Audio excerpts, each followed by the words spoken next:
Roda kereta api merupakan jenis roda yang pergerakan arahnya ditentukan oleh rel. Oleh karena itu roda kereta didesain khusus dengan memiliki bentuk plan dan gonus. Flan adalah bagian lempeng yang menonjol dalam roda kereta. Bagian ini bertindak sebagai panduan dan menjaga roda tetap berada pada rel kereta. Flan juga berguna untuk mencegah roda tergelincir keluar dari rel.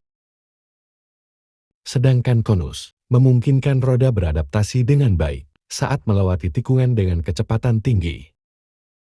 Sistem roda pada kereta api, atau disebut juga dengan wheel set, terdiri dari roda dan aksel. Lalu untuk membuat roda kereta, ini membutuhkan beberapa tahapan. Langkah awal dari proses pembuatan roda kereta adalah menyiapkan bahan bakunya, yaitu baja-baja akan dilelehkan di dalam tungku elektrik pada suhu 1600 derajat Celcius.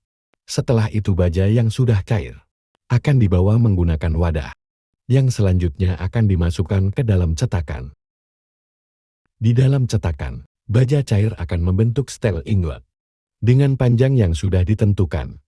Stel ingot ini kemudian akan didinginkan. Ketika sudah dingin, ingot kemudian dipotong dengan mesin gergaji menjadi beberapa bagian yang disebut dengan wheel blank, di mana tiap-tiap wheel blank memiliki berat sekitar 450 kg.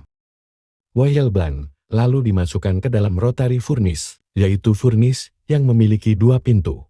Nantinya wheel blank akan dipanaskan ke dalam furnace pada suhu 1300 derajat Celcius. Dan setelah itu wheel blank akan dikeluarkan dari furnace.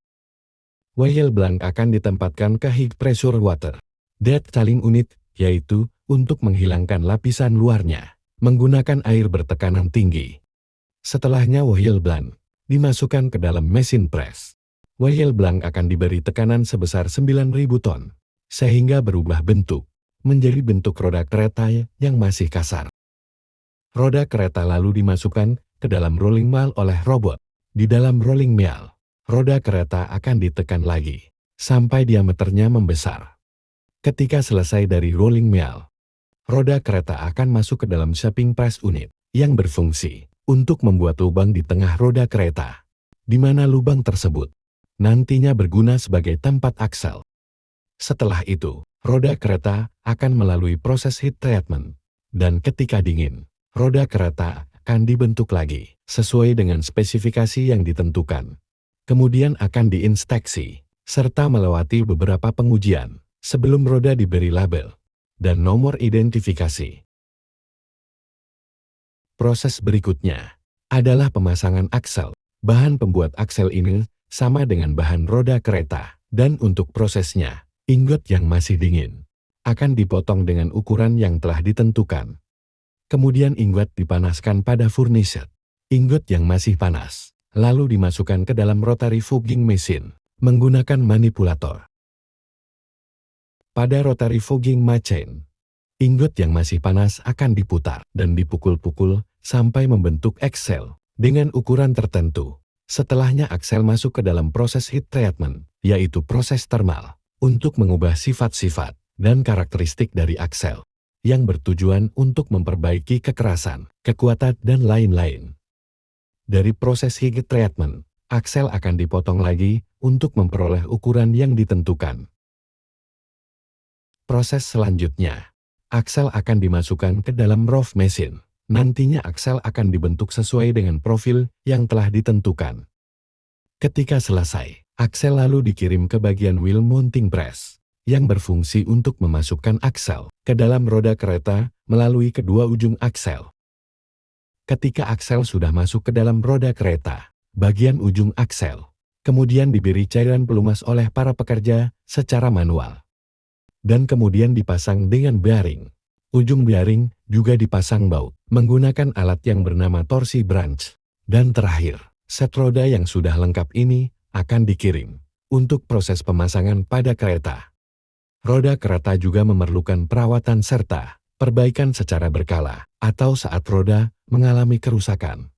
Jika kerusakan pada roda kereta tidaklah parah, maka hanya memerlukan perawatan dan perbaikan saja. Namun jika kerusakan tersebut sangatlah parah, maka roda kereta akan diganti dengan yang baru. Kerusakan pada roda kereta mencakup keretakan kausan, deformasi, dan lain-lain. Hal ini diakibatkan karena gesekan terus-menerus antara roda kereta dan rel yang sama-sama terbuat dari besi. Jika roda kereta yang mengalami kerusakan ini tetap dibiarkan, maka dapat membuat kereta tergelincir, hingga rel rusak dan lain-lain. Selain roda kereta, perawatan dan perbaikan juga dilakukan pada rel kereta, di mana sebelum dilakukan perawatan rel kereta, juga akan diinspeksi terlebih dahulu untuk melihat tingkat kerusakannya.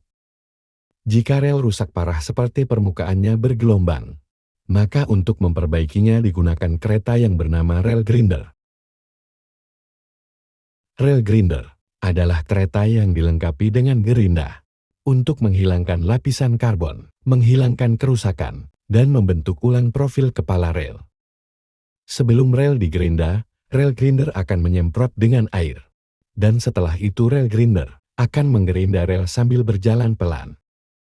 Setelah dilakukan proses penggerindaan ini, maka rel kereta akan nampak seperti baru lagi dan langsung bisa dilewati.